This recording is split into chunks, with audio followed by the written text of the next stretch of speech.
നിങ്ങൾക്ക് ഇബ്രാഹീമിലും അദ്ദേഹത്തിന്റെ കൂടെയുള്ളവരിലും ഉത്തമമായ ഒരു മാതൃക ഉണ്ടായിട്ടുണ്ട്.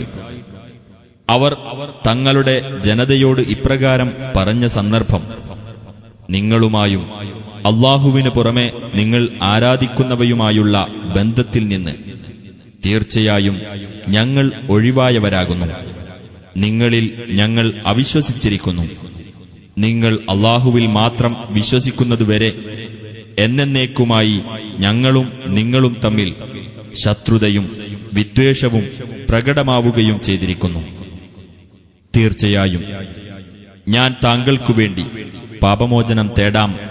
താങ്കൾക്കുവേണ്ടി അല്ലാഹുവിങ്കൽ നിന്ന് യാതൊന്നും എനിക്ക് അധീനപ്പെടുത്താനാവില്ല എന്ന് ഇബ്രാഹിം തന്റെ പിതാവിനോട് പറഞ്ഞ വാക്കൊഴികെ അവർ ഇപ്രകാരം പ്രാർത്ഥിച്ചിരുന്നു: ഞങ്ങളുടെ രക്ഷിതാവേ, നിന്റെ മേൽ ഞങ്ങൾ ഭരമേൽപ്പിക്കുകയും നിങ്കലേക്ക് ഞങ്ങൾ മടങ്ങുകയും ചെയ്തിരിക്കുന്നു.